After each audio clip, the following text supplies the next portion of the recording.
11장의 모듈인데요. 모듈이라는 거는 굉장히 편리한 기능입니다. 파이썬은 표준 라이브러리는 지난 시간에 사용을 해봤죠. 뭐 예를 들어서 랜덤이라든가 뭐 캘린더 같은 표준 라이브러리를 사용을 해봤습니다. 표준 라이브러리에 들어있는 모듈을 사용을 할 수도 있고 자신이 직접 만드는 것도 가능해요. 이게 자신이 만든 함수나 클래스를 모듈로 만들어 놓으면은 다른 파일에서 사용하기가 용이해지는데, 모듈 자체가 파일이 됩니다. 파이썬 파일 자체가 모듈이 될 수가 있어요. 또 모듈들을 모아 가지고 패키지라는 자료용으로 모아서 코드를 보다 쉽게 재사용할 수가 있다.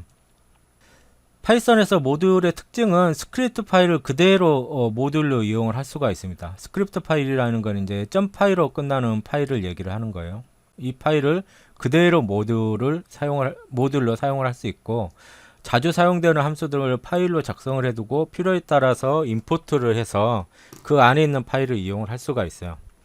이거 스크립트 파일을 임포트 하는 거는 지난 챕터에서도 잠깐씩 나왔었죠. 그거를 한번 예대로 들어보도록 하겠습니다. 적당한 폴더에다가요, 마이 모듈이라고 이렇게 저장을 하고요. 그 다음에 이 함수에서는 랜덤 모듈을 임포트를 했네요. 그 다음에 파이라는 변수에다가 1.618이라는 숫자를 이렇게 대입을 했고, 그 다음에 foo라는 함수가 있는데 이건 뭐 단순히 프린트 함수 하나만 있는 간단한 함수네요. 그래서 이제 카라는 클래스도 있고요. 번째는 이렇게 없습니다. 그 다음에 이제 프린트를 하고 this is my module 파이 이렇게 프린트를 하는 게 있고, 그 다음에 이제 언더바 2개를 치고 name, 그 다음에 언더바 2개, 그 다음에 이게 메인과 같냐, 이게 이제 처음 보면은 무슨 말인지 모를 텐데 조금 이따가 설명을 하도록 하고요. 일단은 교재에 나온 대로 한번 작성을 해 보겠습니다.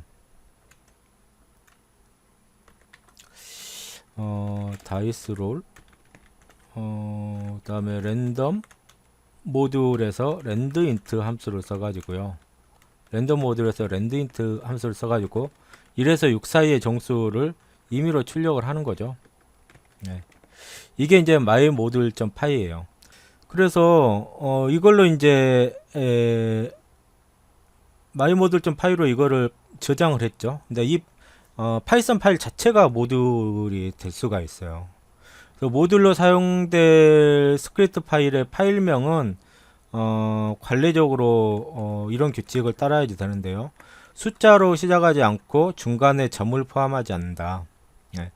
파일명이기 때문에 .py가 뒤에 붙어야 되기 때문에요. 중간에 점을 포함하지 않는 게 좋습니다.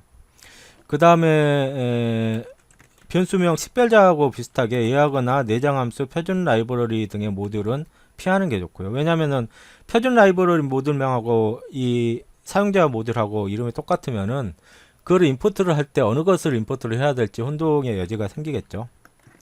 그리고 이제 알파벳은 소문자만 사용을 하는 게 또 관례입니다.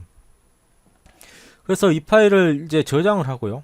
저장을 하고 이거를 이제 F5키를 눌러서 실행을 하는 게 아니고요. myModule 파일을 임포트를 하는 방법에 대해서 알려드리겠습니다. 이거를 임포트를 하려면은 이거 아이디엘리, 이 파이썬 아이디엘리를 그대로 실행을 시키면요, 그 시작하는 경로가 이 myModule.py가 저장되어 있는 곳으로 지정을 해줘야지 이거를 임포트를 바로 할 수가 있어요. 그거를 하기 위해서는 예를 들어서 지금 제가 myModule.py를 저장한 제 PC의 경로는 D 드라이브에 지금 myModule.py가 여기에 있죠. 여기다 저장을 했는데 이 경로가 지금 D 드라이브의 코딩 밑에 이제 파이라는 폴더입니다. 이거를 복사를 하고요. 아이데일리 쉘에서 마우스 오른쪽 클릭을 한 다음에 속성 버튼, 속성 메뉴를 선택을 하면은 여기 지금 시작 위치가 있죠. 시작 위치를 방금 제가 복사한 myModule.py가 있는 요 폴더로 지정을 해줍니다. 그 다음에 이제 확인을 누르고 이거를 더블 클릭하면요, 그 시작하는 폴더가 요 myModule.py가 저장된 이 폴더로 시작을 하게 돼요. 그러면은 바로 여기 이 폴더에 있는 myModule.py를 임포트를 할 수가 있습니다. 한번 해보죠. 네. 파일 이름을 써야 되죠. myModule.py인데 .py까지 쓰지 않고 그냥 확장자를 빼고 파일 이름만 이렇게 써주면 됩니다. 그러면은 뭐가 실행이 됐어요? 이게 임포트가 되면서 이게 실행이 됐죠. 이게 실행이 됐습니다. 근데 지금 여기 if문에 속해 있는 요거 두 개는 실행이 되지 않았죠. 왜냐면은 이거를 임포트를 하면요, 이 파일을 임포트를 하면은 여기 내부 속성, name이라는 내부 속성이 이게 아닙니다. 한번 프린트를 해볼까요? 이걸 한번 프린트를 해보도록 하죠. 이거를 세이브를 하고요. 이거를 다시 실행시켜서 한번 임포트를 해보겠습니다. 예, 그러면은 이 name이라는 요 내부 속성이 뭘로 표시가 되냐면 myModule이라는 그 파일 네임으로 표시가 되죠. 임포트를 한 경우에 그렇습니다. 그런데 이거를 만약에 F5키를 눌러서 실행을 하잖아요. 실행을 할 수도 있죠. .py 파일이니까요. 실행을 하면은 어떻게 됩니까?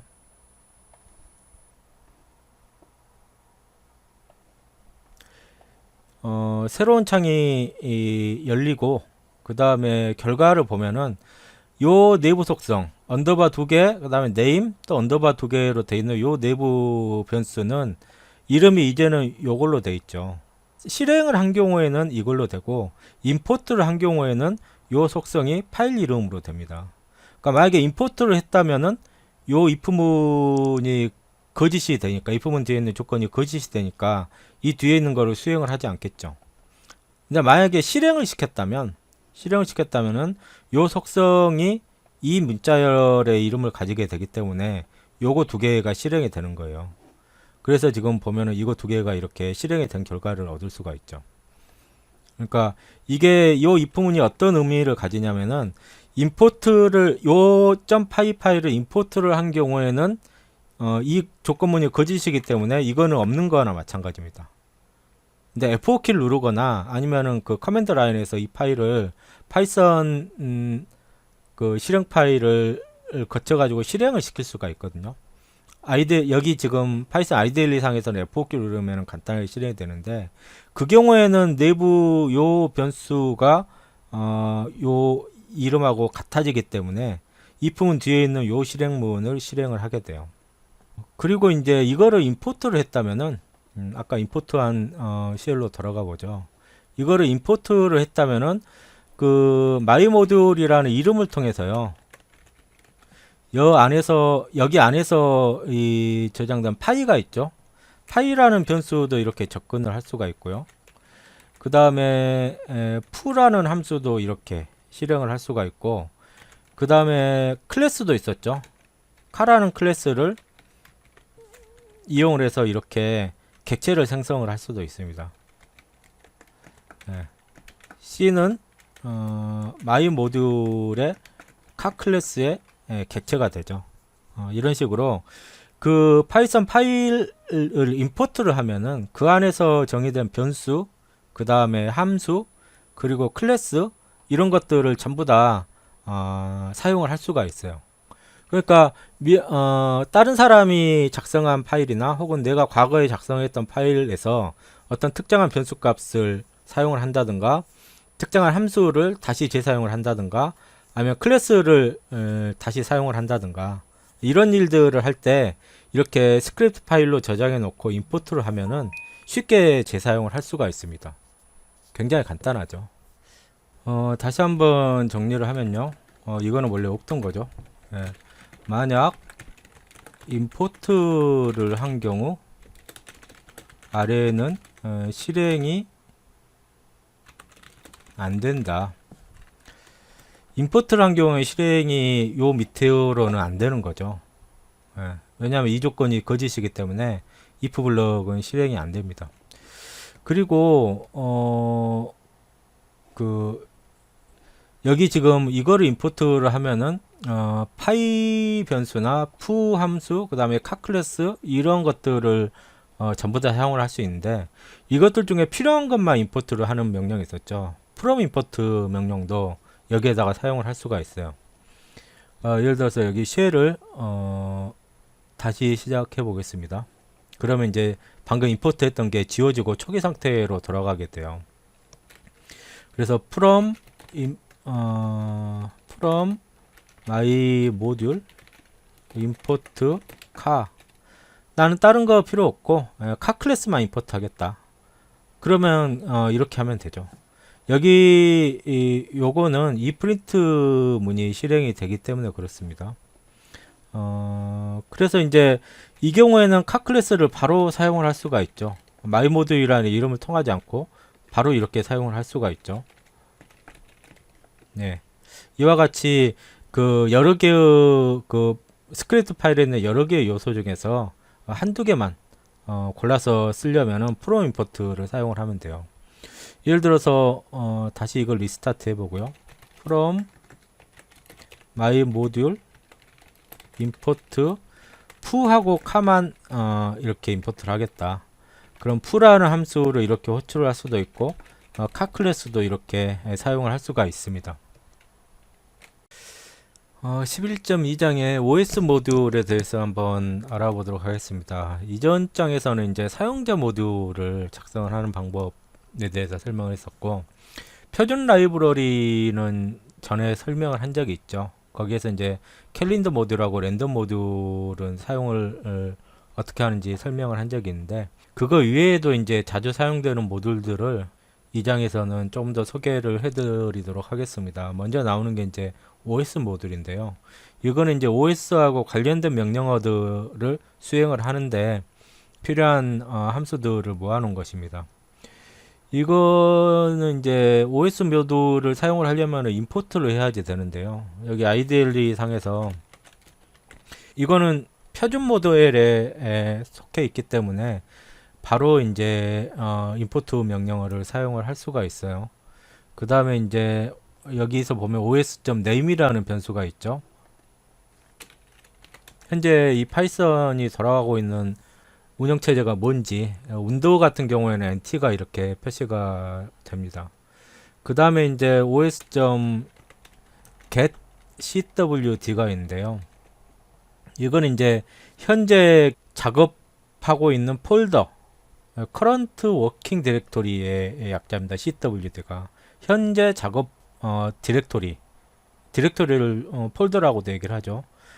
이 경우에는 지금 제 컴퓨터의 경우에는 D 드라이브의 코딩 디렉토리 밑에 파이 디렉토리인데요. 이거는 방금 전에도 설명했다시피 여기 아이들리 쉘의 속성에서 여기 일반이 아니고 바로가기 탭에 있는 시작 위치를 이렇게 변경을 했었죠. 그러면 이 시작 위치에서 아이들리 쉘이 실행이 되게 됩니다. 이제 그 현재 위치를 getCwd 함수를 이용을 해서 확인을 할 수가 있고요. 그 다음에 이제 chdir은 change 디렉토리의 약자거든요. 예, 폴더를 지금 바꾸는 거예요. 예를 들어서 D 드라이브의 코딩에 지금 파이 드라이브인데 그 밑에 지금 클래스 폴더가 있거든요. 클래스 폴더로 이렇게 바꿔라. 그러면은 그 폴더로 이렇게 변경이 됩니다. 폴더를 구분을 할 때 백슬래시 두 개를 사용을 할 수도 있고 그냥 슬래시 하나를 사용을 할 수도 있어요. 이게 이제 리눅스나 맥에서 그 폴더를 구분할 때 이 슬래시를 사용을 하고 윈도우즈에서는 백슬래시를 사용을 하는데, 근데 이제 백슬래시를 사용을 할 때 파이썬 문자열에서는 이게 특수 문자가 돼버려요. 백슬래시는. 그래서 백슬래시 단일 문자를 표시를 하기 위해서는 이렇게 두 개를 겹쳐서 써줘야지 됩니다. 약간 불편하죠. 그런데 윈도우에서도 이제 슬래시 기호가 듣기 때문에 슬래시 기호를 사용을 하는 게 더 편합니다. 그러면 이제 클래스 폴더로 워킹 디렉토리가 변경이 됐기 때문에 이 안에서 지난번에 animal.py라는 요 파일을 생성을 했었죠. 이 안에 있는 animal.py를 임포트를 할 수가 있습니다. 그러면은 예를 들어서 animal.dove라는 클래스가 있었죠. 네. 그러니까 사용자 파일을 임포트를 하려면은 먼저 그 사용자 파일이 있는 폴더로 워킹 디렉토리를 변경을 해서 들어갈 수도 있고, 혹은 임포트를 할 때 폴더 경로까지 아예 포함을 해서 임포트를 할 수도 있습니다. 예, 그 다음에 이제 listdir 명령인데요. listdir 명령은 현재 디렉토리에 있는 파일들의 그 리스트를 이렇게 리스트 객체로 반환을 해주는 기능을 합니다. animal.py가 있고요, cat.py, 뭐 dice.py, point.py, 지난 시간에 했던 그 클래스의 예제들이 여기에 다 들어가 있죠. 그리고 뭐 make mkdir은 새로운 디렉토리를 만든다든가, 아니면은 remove 명령 파일을 삭제한다든가, remove dir은 폴더를 삭제한다든가, 이런 명령어들이 있는데, OS 모듈은 이와 같이 여기서 소개한 바대로 운영체제에 관련된 몇 가지 명령어들을 실행할 수 있는 그런 함수들을 이렇게 포함을 하고 있습니다. 그 다음에 또 OS하고 많이 사용되는 게 시스 모듈인데요. 시스템의 약자죠. 시스템에 관련된 그 기능들을 몇 가지 포함하고 있는데, 파이썬과 관련된 정보를 얻고 설정을 조작하기 위한 함수를 포함을 하고 있습니다. 그러니까 예를 들어서 이것도 일단 임포트를 해야지 사용을 할 수가 있거든요. 예를 들어서 지금 요거 세 가지가 많이 사용이 되는 건데요. 시스템 패스를 확인해 보면은, 시스템 패스는 시스템의 경로 정보를 담은 리스트를 이렇게 반환해 줍니다. 그 다음에 이제 파이썬의 버전을 이렇게 확인을 해 볼 수도 있고요. 지금 현재 제가 사용하고 있는 파이썬 버전은 3.10 버전입니다. 그 다음에 이제 시스 모듈에서 사용 빈도가 높은 게 system.argv라는 요 변수인데요. 이거는 예를 들어서 한번 설명을 해 보도록 하겠습니다. 일단 새로운 파일을 하나 생성을 하고요. 다음에 저장을 여기 교재에 나온 대로 지금 제 D 드라이브에 파이라는 요 디렉토리에 sys argv 이라는 이름으로 이렇게 저장을 하겠습니다. 그러면 지금 지금 파일의 전체 경로는 제 컴퓨터의 경우에 D 드라이브에 코딩에 파이에 그 다음에 sys argv.py라는 이 파일입니다. 여러분들 컴퓨터에서는 경로가 다를 수도 있는데, 제가 지금 사용하고 있는 시스템에서는 이 파일의 정체 경로가 이렇게 되죠. 그래서 예를 들어서 여기다가 프린트 hello python 그냥 이렇게 프린트 문장만 하나 집어넣고 저장을 하고요. 지금까지는 이 파일을 실행을 하기 위해서는 여기서 그냥 아이들리 상에서 F5키를 누르면은 그냥 실행이 됐죠. 근데 이 파일을 실행하는 방법은 이렇게 아이들리를 사용하면 쉽게 실행을 할 수 있는데, 다른 방법으로 이제 윈도우즈 커맨드 라인에서 실행을 하는 방법이 있어요. 윈도우즈 커맨드 라인에서 실행하는 방법이 있습니다. 예를 들어서 윈도우즈 키를 누르고 R 키를 눌러보세요. 윈도우즈 키를 누른 상태에서 R 키를 눌러보면은 지금 이 실행이라는 요 대화 상자가 뜨게 되죠. 이게 지금 어떤 경우에 뜨게 되냐면은 윈도우 키가 있습니다. 여러분들 키보드 하단에 보면은 컨트롤하고 알트 키 사이에 윈도우 키가 있죠. 그 다음에 영문자 R을 윈도우 키를 누른 상태에서 영문자 R을 누르면은 요 대화 상자가 뜨게 돼요. 그래서 여기서 이제 cmd라고 명령을 입력하면은 윈도우즈 코맨드 창이 이렇게 뜨게 되죠. 여기서 이제 명령을 입력할 수 있는 이런 코맨드 창이 뜨게 됩니다. 그리고 여기 시작하는 폴더가 여기에 있죠. 이 커맨드 창에서 이 파일을 실행을 하려면 어떻게 해야 되냐면요. 먼저 요 파이썬이라는 명령을 실행을 하면 파이썬 쉘로 이렇게 들어가게 되죠. 그러니까 파이썬 뒤에다가 이 파일의 이름을 써주면 되는데, 지금 저 파일이 있는 경로하고 현재 파이썬이 실행되고 있는 경로하고 틀리죠. 그렇기 때문에 전체 경로로 이렇게 입력을 하면 돼요. 파일 밑에 sysargv.py죠. 예. 파이썬이라는 명령어 뒤에 파이썬 파일을 이렇게 전체 경로를 이렇게 주게 되면은 그게 실행이 돼서 찾아가서 실행이 돼서 보면은 실행 결과가 여기에 이렇게 표시가 됩니다. 또는 이 경로로 이제 찾아 들어갈 수도 있겠죠. 먼저 도스의 cd 명령을 써가지고요, 코딩 그 다음에 파이라는 요 경로로 변경을 하면은 지금 현재 워킹 디렉토리가 이 경로로 변경이 됐죠.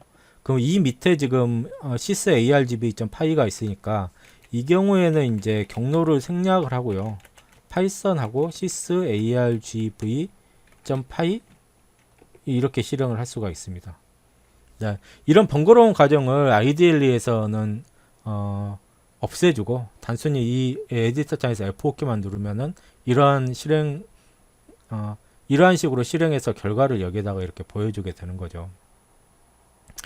근데 지금 뭐를 설명을 하려고 하면은 이렇게 그 커맨드 창에서 이 파이썬 파일을 실행을 할 때요, 이 뒤에 이렇게 옵션을 줄 수가 있습니다. 몇 가지 옵션을 줄 수가 있는데, 이런 식으로 이 파이썬이라는 명령어 그 다음에 파일 네임 뒤에 이렇게 몇 가지 옵션을 줄 수가 있는데, 이 옵션을 어떻게 받냐면은 sys.argv라는 이거를 이용을 해서 저 옵션을 받을 수가 있어요. 무슨 말이냐면은 예를 들어서 헬로 파이썬을 프린트하지 않고 먼저 sys를 임포트를 한 다음에 sys.argv를 한번 프린트 해 보도록 하겠습니다. 그러면 이제 이게 리스트가 되는데요, 여기서 다시 실행을 해 볼게요. 리스트가 되는데 첫 번째는 무슨 문자를 가지고 있어요? 이 실행되는 파일의 파일 네임을 리스트로 가지고 있죠. 또는 뒤에다가 abc 이렇게 하면은 파일 네임 뒤에 그 다음에 옵션이 이렇게 오게 됩니다. 이 경우에는 이제 옵션을 하나만 줬는데요, 예를 들어서 -r all 이렇게 두 개를 주면은 리스트의 이제 두 번째 요소가 -r이라는 요 옵션이 되고, 세 번째 요소가 all이라고 준 요거의 문자열이 이렇게 들어가 있게 되죠. 그러니까 이 실행 파이썬 파일 안에서 sys.argv라는 저 리스트를 확인해 보면은 커맨드 라인에서 실행을 했을 때 그 뒤에 옵션을 어떤 것을 줬는지를 확인을 할 수가 있어요. 그래서 그 옵션에 따라서 수행할 수 있는 일들을 이렇게 if문 같은 거를 이용을 해가지고 바꿔줄 수가 있는 겁니다. 그래서 교재에 있는 예제를 한번 그대로 따라서 해보겠습니다. 이거는 이제 그대로 놔두고요. 이거는 교재에도 이렇게 있네요. 만약에 sys.argv는 지금 보면 리스트죠. 옵션이 하나도 없다면은 파일 네임만 하나가 들어가 있기 때문에 len이라는 내장 함수를 거치게 되면 1값을 가지게 되겠죠. 근데 옵션이 하나 이상 있을 때는 그의 1보다 크게 될 겁니다. 그래서 만약에 sys.argv의 1번 요소, 두 번째 요소죠, 이게 -f다. 그럼 print false 옵션 enabled 이렇게 프린트를 하고요. print per sys.argv 2번 요소, 그러니까 세 번째 옵션이겠죠. 단순히 그냥 이렇게 프린트만 하고, 만약에 sys.argv의 1이 마이너스 r이다. 그러면은 프린트 f 문자를 써가지고 remove sys.argv 2 이렇게 프린트만 하네요. 그 다음에 else면은 이제 옵션을 하나도 안 준 거죠. print no options 뭐 이렇게 돼 있습니다. 프로그램 자체는 굉장히 간단한데요. 이거를 이제 저장을 하고 이번에 처음에는 이제 옵션을 하나도 안 주고 한번 실행을 시켜 볼게요. 그러면은 뭐가 실행이 되는 거예요? 옵션을 하나도 안 주면은 sys.argv는 요소가 한 개이기 때문에요. 요 조건이 거짓이 되는 거죠. 그래서 이게 이제 실행이 되고 끝나게 됩니다. 근데 만약에 마이너스 F 그 다음에 all 이렇게 하면은 뭐가 실행이 되는 거예요? 1번 옵션이 마이너스 F이기 때문에 요 두 개의 프린트 문이 실행이 된 거죠. 근데 만약에 마이너스 R 뭐 sum.py다 그러면은 이 경우에는 요게 이제 참이기 때문에 이게 이제 실행이 되는 거죠. 이런 식으로 그 파이썬을 실행하는 실행문 뒤에다가 이렇게 옵션을 주고 그 다음에 그 옵션들을 받아서 거기에 옵션들에 따라서 어떤 일들을 다르게 처리를 하고 싶을 경우에는 이렇게 sys.argv 이 파라미터를 이용을 하면 됩니다. 그 얘기가 이제 여기서 이제 좀 말로 좀 써져 있죠. 이번에는 11.4절 데이트타임 모듈에 대해서 한번 알아보도록 하겠습니다. 데이트타임 모듈은 날짜와 시간을 데이터로 표현하고 싶을 때 사용되는 모듈입니다. 예를 들어서 오늘 날짜 또는 특정한 날짜에 특정한 시간을 객체로 만든다든가 아니면 두 시간 간격 사이에 그 시간 간격을 뭐 구하고 싶다든가 아니면은 특정한 포맷의 날짜나 시간을 표시하는 문자를 만들고 싶다든가 그러한 날짜와 시간 데이터를 가지고 어떤 작업을 수행하고 싶을 때 사용하는 모듈입니다. 이 절에서는 여기 교재에서 써진 것과 같이 데이트타임 모듈이 항상 인풋 돼 있다고 가정을 하겠습니다. 이 모듈 안에도 또 여러 가지 모듈이 들어가 있는데요. 11.4.1에 보면은 데이트타임 모듈 안에 데이트 클래스에 대해서 설명을 하고 있습니다. 데이트는 이제 클래스인데요. 특이하게 보통 클래스는 대문자로 시작을 하는데 여기에서는 소문자로 시작을 하고 있습니다. 근데 이제 이게 클래스라는 거는 알아두시고요. 클래스, 데이트 클래스는 이거는 이제 날짜, 몇 년도, 몇 월, 며칠이라는 이 날짜에 관련된 데이터를 저장하거나 생성을 할 수가 있어요. 예를 들어서 교재에 나온 것처럼요. 데이트 타임 모듈의 데이트 클래스에는 today라는 그 정적 클래스가 있는데 이 정적 클래스를 이용을 하면은 오늘 날짜를 객체로 생성을 할 수가 있습니다. 그래서 this day를 프린트를 해보면요. 2021년 11월 17일 오늘 날짜가 이렇게 표시가 되죠. 이거는 이제 생성자로 데이터는 지금 클래스이기 때문에요. 생성자를 이용을 하면은 특정한 날짜 객체를 생성을 할 수가 있어요. 예를 들어서 데이트 타임 데이트 2021년 1월 1일을 더 데이라는 변수에다가 이렇게 저장을 하고 싶다. 그러면은 지금 this 이러면 이제 더 데이라는 변수에는 2021년 1월 1일이라는 그 날짜가 저장된 객체입니다. 그리고 이제 이 객체에는 여러 가지 메소드들이 있는데요.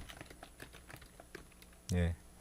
지금 보면은 언더바 두 개로 시작하지 않는 이러한 메소드하고 그 다음에 프로퍼티들이 있는데요. 제일 처음에 보면은 그 이어하고요, 먼스, 그 다음에 데이가 있죠. 여기 지금 잘렸는데 데이가 있죠. 이어, 먼스, 데이에는 각각 디스데이에 한번, 예. 이어에는 연도, 그 다음에 먼스에는 달, 그 다음에 데이에는 일, 이러한 그 데이터들이 각각 저장되어 있는 필드입니다. 그리고 이제 위크데이라는 함수가 있는데 메소드죠. 이 메소드를 이용을 하면은 오타가 났습니다. thisday. weekday죠. 이 메소드를 이용을 하면은 그 오늘이 무슨 요일인지를 알 수가 있어요. 월요일이 0, 그 다음에 여기 지금 교재 써진 대로 월요일이 0이고요. 그 다음에 화요일이 1, 수요일이 2가 되겠죠. 그러니까 지금 2라는 숫자를 반환받았으니까 이 날짜 thisday라는 변수에 저장된 날짜, 그러니까 오늘이죠. 오늘 이제 수요일이라는 걸 알 수가 있습니다. 월요일이 0이니까요. 2면 수요일이죠. 더데이라는 저 변수에는 1월 1일이 저장이 되어 있죠. 그래서 위크데이를 한번 호출해 보면은 4가 되면 알 수가 있습니다. 그러니까 월, 화, 수, 목, 금. 금년 1월 1일은 2021년 1월 1일은 금요일이라는 걸 알 수가 있죠. 그리고 이제 한 가지 그 데이트 객체에 가능한 이제 뺄셈이 가능한데요. 예를 들어서 그 대소 관계에도 비교를 할 수가 있고 뺄셈도 가능한데 최근의 날짜가 더 크다고 간주가 돼요. this day가 더 데이보다 크냐? 예. 과거일수록 더 작다고 간주하고 현재 가까울수록 크다고 더 간주가 됩니다. 그러니까 이게 2021년 1월 1일이고 요 날은 11월 17일이니까요. 이 디스데이가 더 크다고 간주를 할 수가 있죠. 그 다음에 디스데이에서 더 데이를 뺄 수도 있는데요. 이러면 이제 어떤 객체가 생성이 되냐면은 타임 델타라는 요 클래스의 객체가 생성이 되는데 그거는 이제 좀 이따가 설명을 드릴 거고 일수가 이렇게 계산이 되죠. 오늘은 1월 1일로부터 320일째 되는 날이다. 이렇게 뺄셈을 이용해서 이것도 쉽게 구할 수가 있습니다. 그 다음에 이제 데이트 타임 모듈 안에 타임 클래스가 있는데요. 이것도 클래스인데 소문자로 시작을 했죠. 타임 클래스는 이제 그 시간 정보를 취급하는 클래스예요. 예를 들어서 아침 9시 50분을 표현을 하고 싶다. now라는 변수에다가 지금 현재 시간이 7시 50분인데요. 데이트 타임 타임 클래스에 처음에 시간 정보를 넣고 그 다음에 분 정보를 넣습니다. 그 다음에 뒤로 초나 이제 밀리세컨드 정보들을 넣을 수 있는데 시간하고 분만 입력을 하면은 뒤에 이제 초하고 밀리세컨드는 0으로 이렇게 표시가 돼요.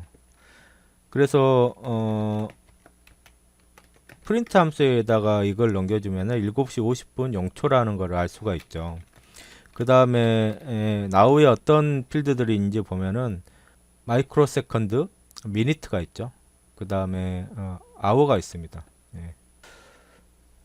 그러니까 이 시간 객체에는 그러니까 시간과 그 다음에 분, 그 다음에 초, 그 다음에 마이크로 세컨드, 이거는 이제 100만 분의 1초죠. 100만 분의 1초 정보가 100만 분의 1체 정보를 담을 수가 있어요. 근데 이제 타임 클래스 간에도 대소 비교는 가능한데 뺄셈은 불가능합니다.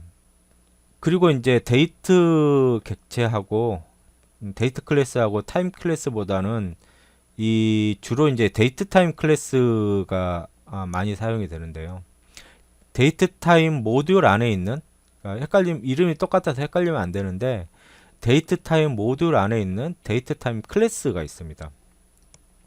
이제 데이트 타임 클래스는 앞에서 이제 데이트 클래스하고 타임 클래스가 각각 날짜하고 시간을 별도로 이렇게 관리를 하는 수 있는 클래스임에 반해서 데이트 타임 클래스는 날짜하고 시간을 동시에 취급을 할 수 있는 클래스예요.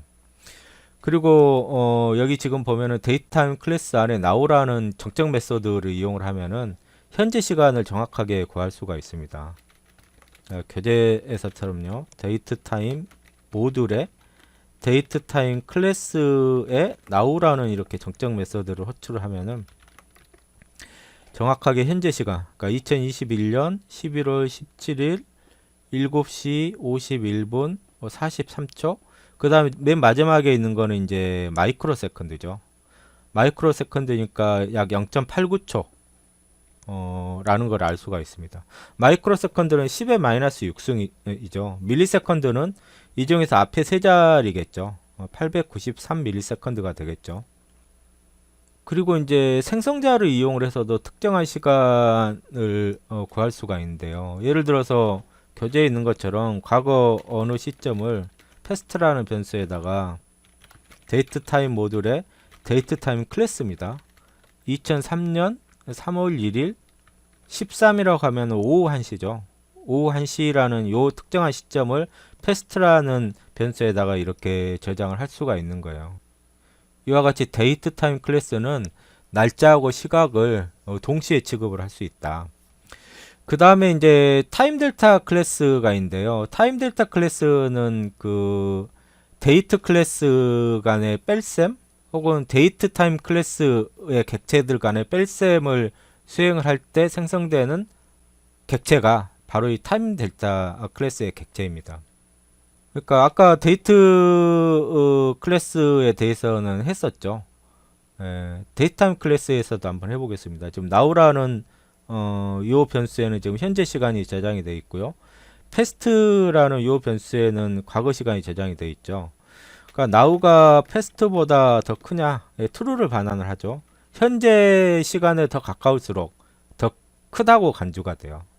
더 먼 과거일수록 작다고 간주가 되기 때문에 past는 과거의 시점이고 now는 현재 시점이죠. 그렇기 때문에 대소 관계에서 now가 past보다 더 크다고 간주가 됩니다. 그러니까 큰 것에서 작은 것을 또 뺄 수가 있어요.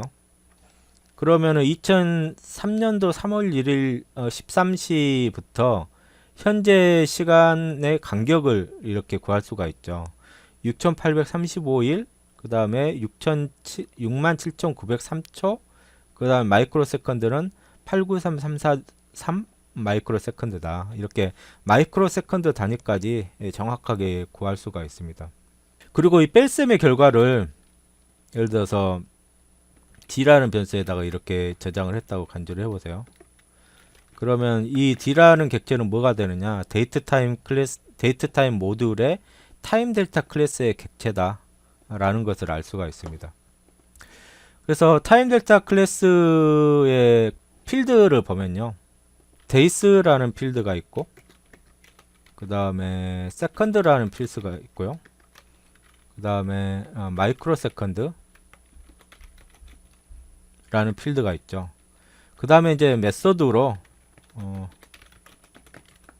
토탈 세컨드라는 메소드가 있는데, 이거는 이제 6835일 67930초, 그 다음에 893343 마이크로 세컨드, 이거를 전부 다 초 단위로 환산을 하는 거예요. 요 시간 간격을 전부 다 초 단위로 환산을 하면은 이렇게 된다. 어떻게 되나? 이게 100만, 1000만, 5억 9천 초가 넘는다. 이렇게 구할 수가 있죠. 그래서 데이스하고 세컨스, 마이크로 세컨스는 이제 필드고, 토탈 세컨스는 이제 메소드죠. 이러한 전체 시간을 초시간으로 환산을 한 것을 구할 수가 있습니다. 그리고 이제 데이트 타임 객체하고 델타 타임 객체하고 덧셈도 가능한데요. 예를 들어서 a라는 변수에다가 지금 패스트하고 패스트에다가 d를 이렇게 더했다. d는 지금 타임 델타 객체죠. 그 다음에 패스트는 아까도 생성을 했지만은 과거의 시점, 요 시점의 데이트입니다. 이거 두 개를 더하면은 a는 이제 데이트 타임 객체가 되고요. 예. 정확하게 이제 now하고 똑같아지죠. 예, 과거 시점에서 과거 요 시점에서 현재 시점하고의 그 시간 간격을 더했기 때문에 a라는 변수에는 현재 시간의 데이트 타임 객체가 생성이 됩니다. 그리고 이제 이 데이트 타임 모듈을 이용을 하면은 예를 들어서 오늘부터 100일 후가 몇 월 며칠이 될 거냐 뭐 그런 것도 계산을 할 수가 있죠. 그거를 계산하려면 일단 100일이라는 시간 간격을 타임 델타 객체로 그 생성을 해놔야지 됩니다. 예를 들어서 데이갭이라는 변수에다가요 데이트 타임 모듈에 타임 델타 객체를 생성을 하는데 타임 델타 클래스의 생성자로는 이제 키워드 인수를 넘겨줘야지 돼요. 예를 들어서 데이스를 100으로 이렇게 줬다. 그럼 100일이라는 시간 간격, 이러한 시간 간격 정보를 갖는 타임 델타 객체가 데이갭에 이렇게 저장이 됩니다.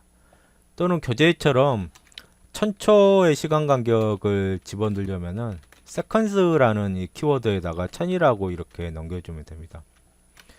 또는 뭐 두 개를 동시에 줄 수도 있겠죠. days는 10일, 그다음에 seconds는 1000 이러면은 10일과 1000초의 시간 간격 정보를 갖는 타임 델타 객체가 데이갭에 들어가게 되는 거예요.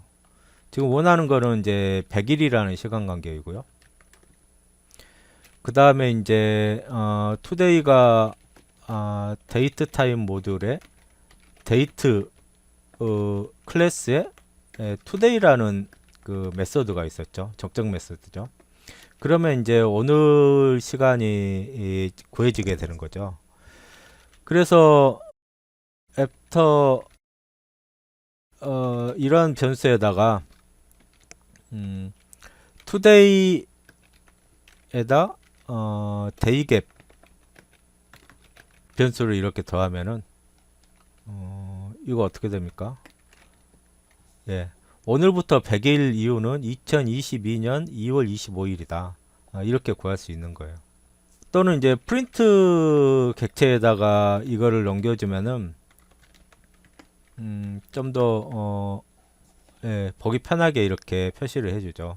오늘부터 100일 이후는 2022년 2월 25일이다. 그래서 덧셈 기능을 이용을 하면은 이렇게 구해줄 수가 있습니다. 또는 현재부터 뭐 예를 들어서 1000초 이후의 시간은 몇 초냐, 몇 분 몇 초냐 이거를 구하기 위해서는 데이트 타임 클래스에 now라는 객체가 있죠. now라는 메소드가 있죠. 데이트 타임 모듈에 데이트 타임 클래스에 now라는 이렇게 메소드를 호출을 하면은 현재 시간이 구해지고요. 그 다음에 이제 타임갭 데이트 타임 모듈에 타임 델타에다가 세컨즈를 1000을 이렇게 주면요. 그 다음에 이제 now에다가 타임갭을 더하면 어떻게 됩니까? 현재부터 1000초 이후는 8시 50분 34초다. 이런 식으로 현재 이후의 그 시간을 알아볼 때도 타임 델타 객체를 이용을 할 수가 있습니다. 예, 그 다음으로 데이트 타임 클래스의 strf 타임 메소드에 대해서 한번 알아보도록 하겠습니다. 이전에는 지금 데이트 타임 모듈을 그냥 임포트를 했는데요. 데이트 타임 모듈이 있죠. 이 모듈 안에 보면은 데이트 타임 클래스가 있고요. 그 다음에 데이트 클래스, 타임 클래스, 그 다음에 타임 델타 클래스가 있습니다. 이러한 클래스들이 있는데 이게 전부 다 이제 클래스죠. 지금까지는 이제 이거를 임포트를 하면은 그냥 데이트 타임 모듈을 임포트를 하면은 데이트 타임 모듈 안에 있는 데이트 타임 클래스를 사용을 하기 위해서는 데이트 타임 점 그 다음에 데이트 타임 이렇게 접근을 해야지 됐죠. 마찬가지로 데이트 타임 점 데이트 뭐 이것 점 타임 또는 이것 점 타임 델타 이런 식으로 데이트 타임이라는 이 모듈 이름을 반드시 거쳐야지 됐습니다. 근데 이게 이제 바로 이렇게 데이트 타임 모듈 이름을 거치지 않고 바로 쓰는 방법은 앞에서도 한번 설명을 했다시피 from import를 이용을 하면 돼요. from date time import 다음에 이렇게 에스테리스크를 쳐주면요, 별표를 치면은 데이트 타임 모듈 안에 있는 포함된 모든 객체들을 전부 다 임포트를 하라는 거예요. 이렇게 임포트를 하면은 이 안에 있는 클래스들을 접근을 할 때 이번에는 이 앞에 데이트 타임 점을 이렇게 사용하지 않고 바로 데이트 타임, 타임 델타 뭐 이런 것들을 접근을 할 수가 있습니다. 그래서 이렇게 한번 임포트를 해보고요. 예를 들어서 오늘 날짜로부터 1000일 후가 몇 월 며칠인지를 알아보고 싶다. 그럼 date.today 메서드가 있었죠. 거기에다가 타임 델타 그 다음에 days라는 키워드에다가 이렇게 1000을 주면은 이렇게 2024년 8월 13일이 오늘로부터 1000일 이후의 날짜가 된다라는 것을 이렇게 알 수가 있습니다. 이와 같이 from import를 이용을 하면은 모듈 이름을 거치지 않고 바로 이렇게 그 모듈 안에 있는 객체들을 사용을 할 수가 있는데요. 이게 이제 모듈을 한두 개 정도만 사용을 한다면은 이렇게 사용해도 크게 무리가 없는데 여러 개의 모듈을 이렇게 임포트를 하는 경우에는 이런 식으로 쓰는 게 바람직하지 않습니다. 왜냐면은 그 서로 다른 모듈 안에 같은 이름의 클래스가 있을 수도 있죠. 그런 식으로 이름이 충돌을 할 수가 있기 때문에 여러 개의 모듈을 임포트를 해야 되는 경우에는 이런 식으로 사용하지 않고 그냥 임포트 명령을 사용을 하는 게 좋아요. 근데 사용하는 모듈이 뭐 하나 두 개다 이 정도의 경우에는 바로 이렇게 프로 임포트 명령을 사용을 해서 그 안에 있는 객체들을 전부 다 사용을 할 수가 있습니다. 지금 이제 요 절에서 설명을 하는 거는 strf 타임 메소드인데요. strf가 어디에서 딴 거냐면은 스트링은 문자리죠. 포매트. 어떤 그 형식 지정자를 가지는 문자리라는 뜻이에요. 그러니까 이 형식 지정자를 이용을 해서 내가 원하는 정보만을 갖는 시간에 관련된 문자열을 strf 타임 메소드를 이용을 해서 만들 수가 있어요. 그래서 근데 이제 이거는 데이트 타임 클래스의 메소드입니다. 그러니까 일단은 데이트 타임 클래스를 이용을 해서 객체를 만들어야지 되겠죠. 그러니까 예를 들어서 now라는 그 변수에다가 이렇게 데이트 타임 클래스에 now 메소드를 호출을 하면은 현재 시간을 이렇게 갖는 데이트 타임 객체를 이렇게 얻을 수가 있습니다. 여기 데이트 타임은 클래스예요. 모듈이 아니죠. 모듈은 이미 이렇게 임포트를 했고요. 그 다음에 모듈 안에 있는 데이트 타임 클래스를 이렇게 바로 사용을 할 수가 있는 겁니다. 그래서 지금 여기 교재에 있는 표 11.4.2를 보면요, strf 타임 메소드의 형식 지정자를 이쪽 나열을 해놨는데요. 연도에 관련된 게 %y, 그 다음에 월에 관련된 게 %b하고 %m, 그 다음에 일에 관련된 게 %d고요. 그 다음에 시간에 관련된 게 %h, %i, %p가 있습니다. 그 다음에 이제 분에 관련된 게 %m, 초에 관련된 게 %s가 있죠. 그 다음에 이제 요일에 관련된 게 %a, %w가 있고요. 그 다음에 종합정보에 관련된 게 %x가 있어요. 이게 어떻게 쓰이는지 여기 교재에 있는 예제의 몇 가지 예제를 가지고 한번 알아보도록 하겠습니다. 지금 첫 번째 예제를 보면요, now가 지금 데이트 타임 객체죠. 그러니까 strf 타임이라는 이 메소드를 이용을 할 수 있는데, 여기에다가 이제 문자열로 형식 지정자를 집어 넣어주면 돼요. 그러니까 예를 들어서 연도를 네 자릿수로 받고 싶을 때는 %y, 그 다음에 달을 두 자리로 받는 거죠. %m이라고 하면은 여기 보면 알겠지만은 월을 두 자릿수로 이렇게 표시를 하는 겁니다. 그 다음에 이게 이제 월이고요. 그 다음에 %d는 이제 며칠인지를 두 자리로 받는 거죠. 그 다음에 %a는 뭐예요? %a는 지금 축약되지 않는 요일명을 표시를 하는 거죠. 그래서 이거 이제 문자열입니다. 예를 들어서 변수 s에다가 이걸 집어넣으면은 s라는 문자열은 여기 지금 보면은 %y 자리에 뭐가 들어가 있어요? %y 자리에 2021이라는 연도가 들어가 있고요. %m 자리에 지금 월, %d 자리에는 일이 들어가 있고 %a 자리에는 축약되지 않은 요일이 이렇게 들어가 있죠. 뭐 예를 들어서 교재처럼 DTM을 데이트 타임 2022년 1월 1일로 이렇게 한번 설정을 해보죠. 그럼 dtm.strf 타임에서 %a만 이렇게 하면은 2021년 1월 1일은 토요일이다. 이렇게 알 수가 있게 되겠죠. 그 다음에 교재에서 보면은 D1을요, 이렇게 생성을 했는데, 여기 보면은 now.2어는 그 now라는 데이트 타임 객체 안에 저장된 그 연도 정보를 나타내죠. 그러니까 금년 1월 1일을 데이트 객체로 이렇게 생성을 한 거예요. 그래서 D1은 데이트 객체인데 연도는 now.2어니까 금년이겠죠. 그 다음에 1월 1일 이렇게 데이트 객체로 생성이 된 거죠.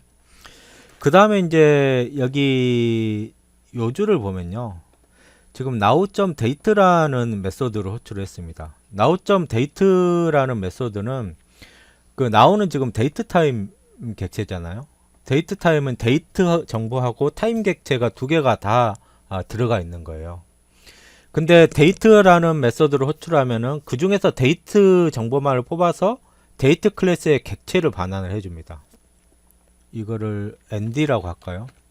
now.date 메소드를 호출하면은 nd는 이제 데이트 객체예요.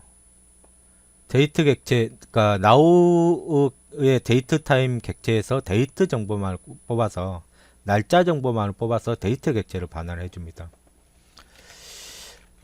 타임이라는 메소드도 있습니다. 이거는 이제 시간 정보만 뽑아서 타임 클래스의 객체를 반환을 해줘요. 그러니까 데이트 타임 클래스에는 now라는 메소드도 있고 현재 시간을 구해주는 거죠. 그 다음에 데이트 메소드는 날짜 정보만 뽑아서 데이트 객체를 반환을 해주고요. 타임이라는 메소드는 그러니까 시간 정보만 뽑아서 타임 클래스의 객체를 반환을 해줍니다. 그러니까 지금 여기에서 보면은 days라는 변수에 그 nd, 그러니까 now.date죠. 교재 그대로 한번 해볼까요? 데이트 객체를 생성을 한 다음에 D1을 이렇게 뺐습니다. D1은 금년 1월 1일이죠. 그러면은 이 뺄셈의 결과는 뭐라 그랬어요? 타임 델타 클래스의 객체라 그랬죠. 타임 델타 클래스에는 days라는 필드가 있습니다. 그러니까 시간 간격이 며칠이냐, 그 날짜 며칠이냐의 그 정보를 가지고 있는 필드죠. 그것에다가 1을 더한 값을 days라는 변수에다 이렇게 저장을 했죠. 그러니까 이 days라는 변수는 금년 중에서 오늘이 며칠째냐 이거죠. 뒤에다 1을 더한 거는 만약에 금년 1월 1일은 금년의 1일째죠. 그것을 표시를 하기 위해서 플러스 1을 더한 겁니다. 그러니까 오늘은 2021년에 321번째 날이다. 이거를 이 정보가 days라는 변수에 들어가게 되는 거예요. 그래서 now.strf 타임 메소드에 이번에는 f 문자열을 집어넣었죠. f 문자열을 집어넣는데 f 문자열은 이제 여기 %로 시작된 요 지정자는 여기 있는 테이블에 있는 요 기능을 하고요. 그 다음에 이제 F 문자열이기 때문에 실제 변수값도 여기다가 집어넣을 수가 있죠. 교재에 있는 거를 그대로 따라서 하면요. 지금 %m 대신에 이번에는 다른 걸 해보죠. 예, 월의 영문 문자열 %b로 해보겠습니다. 예, %b 대문자 b는 이제 축약하지 않은 월이고요. 소문자 b는 이제 축약형이 있죠. 세 글자로 축약한 문자를 반환을 해줍니다. 그 다음에 %d, 그 다음에 %a가 있죠. 이것도 이제 소문자로 쓰면은 요일을 축약한 거를 이렇게 표시를 해주죠. 는 %y 여느 데이즈 번째 날이다. 이렇게 하면은 지금 이렇게 표시가 되는데요. 제가 F 문자열로 지정을 했기 때문에 먼저 여기가 뭘로 치환이 됐어요? 이 데이즈라는 변수 값으로 치환이 됐죠. 그리고 나머지 %y, %b, %d, %a는 여기 저 위에 있는 테이블에 여기 있는 이 지정자의 규칙을 따라서 여기는 이제 연, 그 다음에 이거는 이제 축약되지 않은 월이죠. 그 다음에 1, 이거는 이제 축약된 요일입니다. 스몰 a는, 그러니까 소문자 a는 축약된 요일이고 라지 a를 하면은 축약되지 않은 요일이죠. 그 다음에 %y도 2021년, 그러니까 연도의 정보가 이렇게 표시가 되고요. 이렇게 strf 타임에 % 문자를 이렇게 넘겨줄 수도 있다. 그 다음에 시간 정보를 나타내는 예제도 있죠. now.strf 타임 메소드에 지금은 %p, %ic, %m 분이다. 이렇게 문자열을 지정을 해주면은 제가 여기 m을 빠뜨렸네요. 예, 다시 입력을 하면은 이렇게 표시가 됩니다. 지금 보면은 여기 %p는 지금 뭐예요? %p는 오전이면 AM, 오후면 PM을 표시를 해줍니다. 그러니까 그 자리에 지금 오전이니까 AM을 표시를 했고요. 그다음에 %i는 12시간 기준시입니다. 예. 그러니까 오후 1시면은 01이죠. 반대로 이제 %h는 24시간 기준시가 돼서 오후 1시면은 13이라는 숫자를 표시를 해줍니다. 그래서 %i는 12시간 기준이기 때문에 09로 이렇게 표시가 됐고요. %m은 몇 분인지 숫자로 이렇게 치환을 해주죠. 이런 식으로 그 strf 타임 메소드를 이용을 하면은 내가 원하는 정보를 갖는 시간 문자열, 그러니까 내가 원하는 시간 정보를 갖는 문자열을 이렇게 자유롭게 생성을 할 수가 있습니다. 그 다음에 11.5절의 타임 모듈에 대해서 알아보도록 하겠습니다. 대부분의 시간에 관련된 작업들은 데이트 타임 모듈을 이용을 해서 처리를 할 수가 있는데요. 타임 모듈은 데이트 타임 모듈이 없는 슬립이라는 메소드가 있어요. 이 슬립이라는 함수는 주어진 초시간 동안 아무 일도 하지 않고 대기하는 기능을 합니다. 이건 이제 데이트 타임 모듈에는 없는 것인데요. 가끔 사용될 일이 있습니다. 특히나 이제 뒤에 가면 마이크로비트로 실험을 하는 내용이 있을 텐데 거기에서 이제 가끔씩 사용을 하는 그러한 함수입니다. 그래서 타임 모듈을 사용을 하려면은 이렇게 임포트를 해야지 되겠죠. 그 다음에 이제 타임.슬립이라는 요 함수인데요. 이거는 이제 그 인수로 초시간을 주게 돼 있어요. 예를 들어서 2초 동안 아무 일도 하지 말아라. 이렇게 엔터를 치면은 2초 동안 이렇게 대기하다가 그 다음에 이제 프롬프트가 생기죠. 이런 식으로 그러니까 주어진 초시간 동안 아무 일도 하지 말아라 하는 게 별로 쓸모가 없을 것 같은데 시간에 관련된 처리를 할 때 가끔 사용을 할 일이 있습니다. 예를 들어서 지금 여기 카운트다운이라는 예제가 있는데요. 적당한 폴더에다가 카운트다운이라고 이렇게 저장을 하겠습니다. 이 예제에서는 이제 먼저 타임을 임포트를 하고요. 그 다음에 카운트다운이라는 변수에다가 10을 이렇게 저장을 합니다. 그 다음에 for 반복문을 이용을 해서 10번 이렇게 반복을 하는 거죠. 만약에 카운트다운이 0이라면은 뭐 이렇게 화면에다가 표시를 하고요. 그렇지 않다면 카운트다운 변수의 그 숫자를 화면에다가 이렇게 표시를 하고, 그 다음에 여기에서 이제 슬립 함수를 사용을 했네요. 1초 동안 아무 일도 않고 여기서 대기를 하는 거죠. 그 다음에 이제 1초가 지난 후에 카운트다운 변수를 2를 이렇게 감소를 합니다. 그러니까 지금 이건 레인지를 10을 줬으니까 여기서부터 여기까지가 10번 반복이 돼요. 그래서 맨 처음에는 이 조건이 거짓이겠죠. 지금 카운트다운 변수가 10이 지금 저장이 되어 있으니까 맨 처음에 이 조건이 거짓이니까 이게 실행되지 않고 이게 실행이 될 겁니다. 그래서 10이 화면에 표시가 되고, 그 다음에 이제 1초 동안 대기하고 있고, 그 다음에 카운트다운 변수가 1이 줄어드니까 9가 되는 거죠.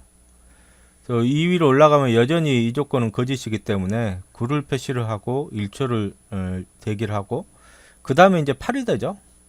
8, 7 이런 식으로 갔다가 1이 되고, 그 다음에 0이 돼서 넘어가죠. 0이 돼서 이렇게 다시 위로 넘어가는 순간에 여기가 조건이 참이 되니까 0 대신에 파이어라고 화면에 표시가 되고, 그 다음에 이게 딱 10번째니까요.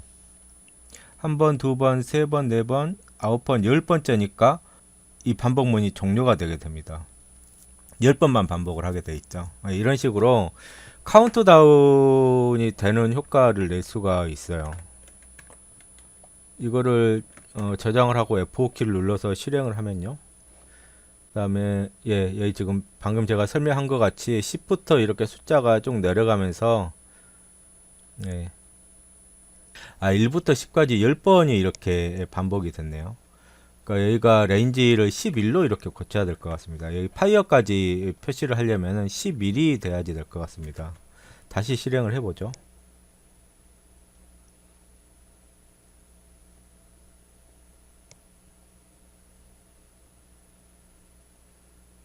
이번에는 정확히 파이어까지 실행이 됐죠. 그러니까 지금 포 반복문이 몇 번 수행이 됐냐면은 한 번, 두 번, 세 번, 네 번, 다섯, 여섯, 일곱, 여덟, 아홉, 열, 11번.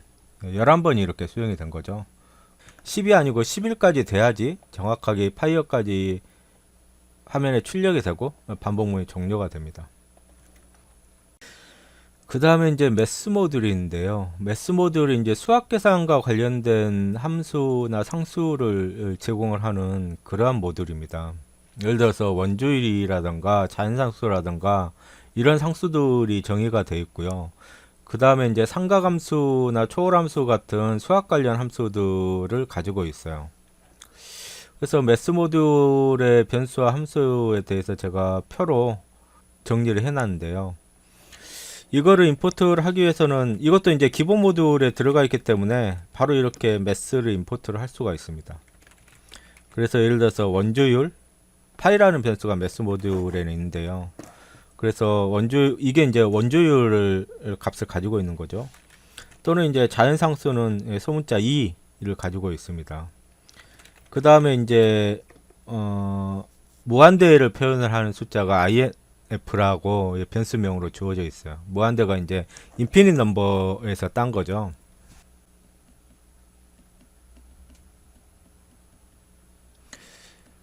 인피니트에 처음에 세자를 딴 겁니다. 그래서 보통 이제 INF라는 요 변수로 무한대를 표시를 하고 있어요. 셀은 이제 올림 값을 구하는 거고요. 플로어는 이제 내림 값을 구하는 겁니다. 그 다음에 이제 그 내장 함수로 라운드가 있었죠. 이거는 이제 반올림을 하는 함수는 아예 파이썬 내장 함수로 이렇게 나와 있어요. 그거 외에 이제 올린 값이나 내린 값을 구하고 싶으면은 세일이나 플로우를 이용을 하면 됩니다. 예를 들어서 x에 1.3을 이렇게 대입을 했다고 해보세요. 매스점 세일은 올림이기 때문에 2가 반환이 되죠.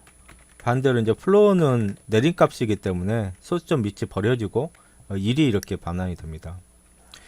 그 다음에 이제 최대 공약수와 최소 공배수를 구하는 함수가 매스 모듈에서는 내장이 되어 있죠. 전에 이제 예제로도 직접 작성을 해본 적이 있는데, 예를 들어서 매스.gcd는 지금 보면은 여기 인수가 이렇게 돼 있죠. 종수들을 봤는데 숫자는 상관없다 이거예요. 두 개를 집어넣든 세 개를 집어넣든 상관이 없다 이거죠. 이렇게 최대 공약수 다른 예들 한번 해볼까요? 120, 66 이렇게 하면 구해지죠. 그 다음에 LCM은 최소 공부했습니다. 이름을 잘못 넣었네요. LCM이죠. 그러면 최소 공배수가 91이다. 이렇게 구해집니다. 그 다음에 이제 사인, 코사인, 탄젠트는 삼각함수죠. 이제 주의해야 될 게 x가 그 디그리가 아니고요. 그러니까 도가 아니고 라디안으로 들어가야 된다는 거예요. 그러니까 예를 들어서 매스점 사인에 1 이거는 1 라디안이죠. 매스점 사인에 매스점 파이는 어떻게 됩니까? 사인 파이는 0입니다. 사인 파이는 0값을 가집니다. 여기서는 정확히 0값이 아니고 0에 굉장히 가까운 값으로 10의 마이너스 16승이죠. 거의 0에 가까운 값으로 이렇게 구해지죠. 그 다음에 이제 쌍곡선 함수, 하이퍼볼릭 함수들이죠. 그 다음에 역삼각형 함수, 그 다음에 이제 역쌍곡선 함수, 그 다음에 라디안을 디그리로 바꾸는 함수, 또는 디그리를 라디안으로 바꾸는 함수, 이런 것들이 있죠. 예를 들어서 45도를 라디안으로 바꾸고 싶다. 그러면은 라디안스라는 요 함수를 이용을 하면 됩니다. 그 다음에 이제 로그 함수들, 자연 로그, 그 다음에 밑이 2인 로그, 밑이 10인 로그, 이렇게 마련이 되어 있죠. 그 다음에 익스포넨셜 함수, 그 다음에 거듭 제곱 함수죠. 거듭 제곱 함수 같은 경우에는 잘 쓰이지가 않겠죠. 왜냐하면은 파이썬에는 이미 거듭 제곱 연산자가 있기 때문에 거듭 제곱 함수 같은 경우에는 잘 쓰이지가 않을 겁니다. 그 다음에 이제 제곱근을 구하는 함수, 절대값을 구하는 함수, 이런 수학 함수들이 전부 다 매스 모듈에 이렇게 모여 있습니다. 예를 들어서 x가 2분의 파이다. 4분의 3파이라고 할까요? x가 4분의 3파이다. 이거를 이제 어떻게 대입을 하면 됩니까? x는 3 곱하기 매스점 파이죠. 그 다음에 이제 이렇게 4로 나누면 되겠죠. 그러면은 이제 실수값으로 이게 계산이 돼서 이렇게 정해지죠. 예, 이 값에 대해서 예를 들어서 사인 제곱 x 플러스 코사인 x 이 값이 무엇인지 이렇게 구해야 된다. 그러면은 어떻게 하면 됩니까? 매스.사인의 x의 제곱이죠. 그 다음에 매스.코사인의 x 이렇게 구하면 되죠. 그러면 이렇게 쉽게 값을 구할 수가 있습니다. 그리고 만약에 계속 이렇게 매스점을 붙이는 게 번거롭다. 그러면은 예, 쉘을 다시 초기화를 시켰습니다. 여기 보면은 쉘 메뉴에 지금 아이들리 쉘 3.10에서는 쉘 메뉴에 리스타트 쉘이라는 메뉴가 있죠. 그러면 그동안 했던 작업들을 전부 다 날아가고 초기화를 시키는 거예요. 매스점이라는 거를 붙이기가 번거롭다. 그러면 프롬 임포트를 이용을 하면 되죠. 예를 들어서 전체를 이렇게 읽어 드릴 수가 있습니다. 그래서 어떤 식으로 작업을 할 수 있냐면은 4 곱하기 파이 3이죠. 3 곱하기 파이 나누기 4 이렇게 작업을 할 수 있다는 거죠. 파이라는 상수를 읽어 드리는데 메스점을 앞에다가 안 붙여도 된다는 거예요. 그리고 뭐 사인 x의 제곱 플러스 코사인 x 이런 식으로 사인하고 코사인 함수도 앞에다가 메스를 이렇게 붙이지 않아도 됩니다. 또는 쉘을 다시 초기화를 시켜 보겠습니다. from mass import 나는 다 필요 없고 여기 있는 메스 모듈을 보면은 뭐 함수만 해도 뭐 열 몇 가지가 넘어가죠. 이거를 전부 다 임포트를 할 필요 없고 이 중에서 파이라는 상수하고 사인하고 코사인 함수만 임포트를 해서 쓰겠다. 그럼 메스 모듈 안에 있는 요 세 가지 객체만 임포트 같아요. 그래서 예를 들어서 뭐 2분의 파이다. x가 2분의 파이다. 사인 x는 1이고 코사인 x는 0이 되죠. 정확하게 0으로 떨어지지 않고 10의 마이너스 17승 그래서 0에 굉장히 가까운 값으로 이렇게 구해지는 것을 알 수가 있습니다. 네, 이런 식으로 프롬 임포트를 사용을 하면은 전체를 다 읽어 드릴 수가 있고요. 또는 그 중에서 몇 개만 이렇게 선택해서 읽어 드려서 필요한 것만 선택해서 읽어 드린 다음에 사용을 할 수도 있습니다.